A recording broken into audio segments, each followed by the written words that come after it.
It all started with a flicker.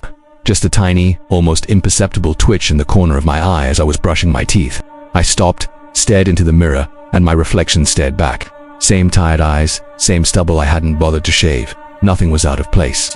I dismissed it as a trick of the light, a symptom of too little sleep and too much coffee. But the next morning it happened again. This time as I raised my hand to my face, my reflection's hand was just a fraction of a second slower. It was so subtle I thought I was imagining it, but a cold knot of dread began to tighten in my stomach. Over the next few days, the discrepancies grew more pronounced. I'd run a hand through my hair, and he, the man in the mirror, would smooth his down. I'd frown in concentration, and he'd offer a faint, almost mocking smile. It was like watching a movie with the audio slightly out of sync. Unsettling, unnerving, and utterly impossible to ignore. I started avoiding mirrors. I'd shower in the near dark, shave by touch alone, and dress in my bedroom where the only reflective surface was the blank screen of my TV. But you can't avoid your own reflection forever. Car windows, polished storefronts, even the dark surface of my phone screen became portals for him to peer out from. Each time, his expression was a little more confident, a little more smug. He was enjoying this. One evening I couldn't take it anymore. I needed to prove I was going crazy, that this was all in my head. I stood before the large mirror in my hallway, heart pounding a frantic rhythm against my ribs. I took a deep breath and raised my right hand. He raised his left, perfect symmetry. I sighed in relief. Maybe the stress was finally getting to me. Then I smiled. A wide, toothy, genuine smile. The man in the mirror didn't smile back. He just watched me, his face a mask of cold neutrality. And then, slowly, deliberately, he raised his right hand, not his left. His asterisk right, asterisk hand waved. Panic seized me. I stumbled back, my breath catching in my throat. This wasn't a hallucination, this was real. He was real. I spent the night huddled on my couch staring at the blank wall, too terrified to sleep. The next day I felt like a ghost in my own life. At work, I'd catch my reflection in the office windows and he'd be there, sitting straighter, typing with more purpose. He looked like a better version of me, more focused, more successful. While I fumbled through a presentation, I saw him in the polished surface of the conference table, delivering my lines with the charisma I'd never possessed. My colleagues praised me for my newfound confidence. They were praising him. He started small, a whisper of an idea. "You should wear the blue tie," he'd suggest, his voice a silent thought in my mind as I stood before my closet. I'd resist at first, but somehow, I'd end up wearing the blue tie. Then it was, "Call Sarah. You haven't spoken to her in weeks." I didn't want to, but my fingers would dial her number before I could stop them. He was nudging me, guiding me, making my decisions for me, and the terrifying part.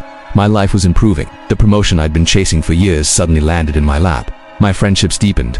I was becoming the person I'd always wanted to be, but I wasn't the one doing it. I was just a passenger in my own body. The more he took control, the more I faded. My own thoughts became whispers, drowned out by his confident commands. I was a spectator watching a movie of my own life.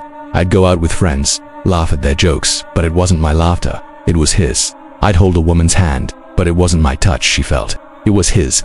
I was trapped inside, screaming into a void that no one could hear. I was becoming the reflection, a faint, powerless image, while he lived my life out here, in the real world. One night, I managed to wrestle back a moment of control. My hands were shaking, my body felt foreign, but I dragged myself to the bathroom mirror. There he was, looking back at me.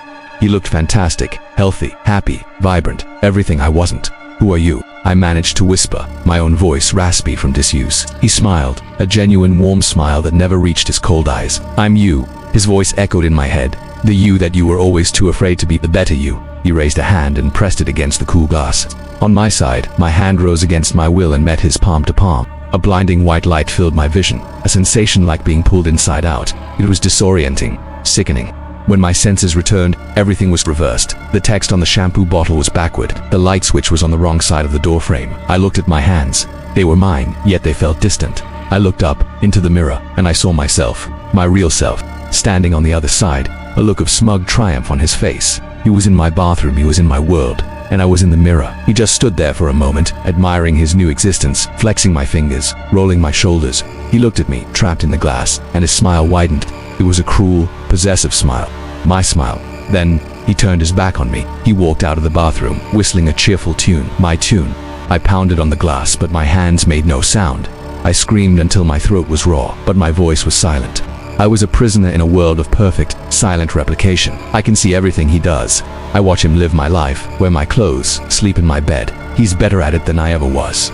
Sometimes, late at night, he comes and stands before the mirror. He doesn't say anything, he just looks at me, at the panicked, fading ghost in the glass, and he smiles. He wants me to watch. He wants me to see everything I've lost. And all I can do is stare back from my silent silvered prison as my own reflection lives the life that was once mine.